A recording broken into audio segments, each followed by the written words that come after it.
let's discuss the latest spring training injuries up next on Fantasy Baseball Today Express.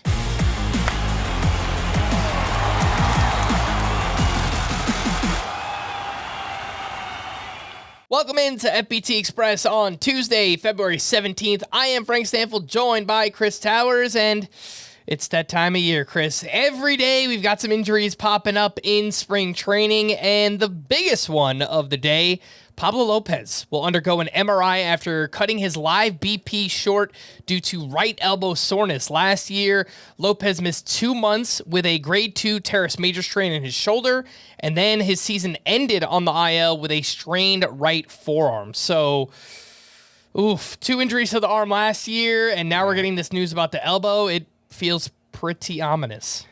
Especially when it's like his first mound work of the spring, right? I mean, I'm sure his offseason featured him throwing off a mound, but his first competitive reps in the spring facing hitters for the first time, he can't even make it through the session. He has to call it off.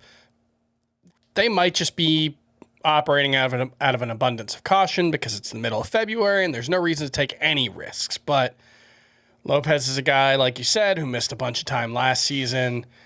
He had 3 straight 180 inning seasons before that, but earlier on in his career, he missed a lot of time, had trouble staying healthy. So, wonder if that's just starting to catch up to him a little bit.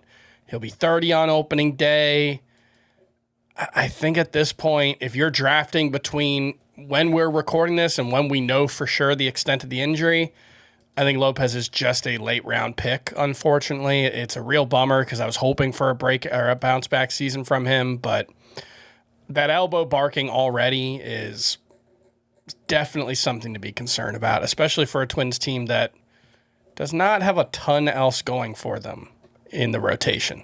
Yeah, and his ADP, Pablo Lopez, before this injury was 116 as the SP35 off the board. Yeah.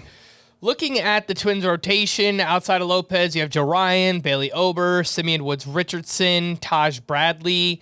In the minors, I mean, you have some names that did have some upside. Zebby Matthews, Mick Abel.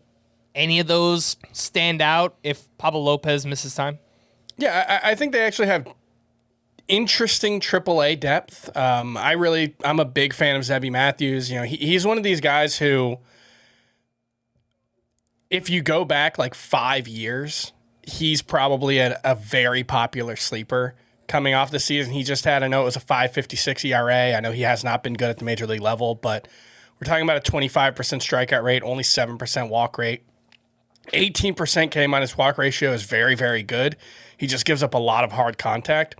If he can fix that, I think Zebby Matthews does have a lot of upside. I would guess he has the inside track if Pablo Lopez has to miss time. All right, next up we have Edwin Uceta, who withdrew from the World Baseball Classic due to a cranky shoulder. And obviously we have ourselves a bit of a closer committee here with Tampa Bay. It was supposed to include Uceta and Griffin Jax, maybe Garrett Clevenger. There's still a lot of time before the season starts, Chris, but if Edwin Uceta misses any time, I think that would be a big boost up here for Griffin Jax. Yeah, I've been approaching it as if it's probably a split between Griffin Jax and Edwin Uceta. My lean has been Uceta just because I think he's been with the team a little longer. He was better last season in terms of the surface level numbers.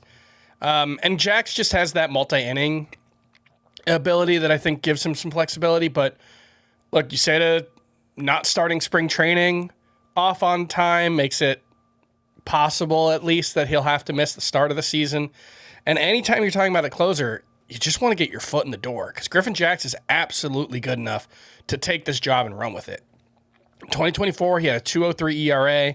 Last year, his peripherals were excellent, even though the ERA was 4.23. He gets a ton of strikeouts. Griffin Jax has elite closer upside. It's just the uncertainty about the role has kept his price down. I think with Uceta dealing with this injury, even if it is a minor injury, I think Griffin Jax has to get pushed into at least the top 200 in ADP and, probably close to the 150 range of your drafts where, yeah, there's some risk if you take him there, but with Jax, he's going to be a really good pitcher no matter what. It's just a question of, can he get 25 to 30 saves? Can he get 15 to 20 saves? I think 15 to 20 feels like a safe projection at this point. You give me 20 saves of Griffin Jax, I'll take him over Dennis Santana, in that same range, that 150 to 160 range. Dennis Santana, a better bet, I guess, for 30 saves, but probably not going to be as good as Griffin Jax overall. So give me the upside there. I think you got to push Griffin Jax into like the mid rounds on draft day now. All right, let's take a quick break. We'll be back right after this. This isn't just combat. It's cinema.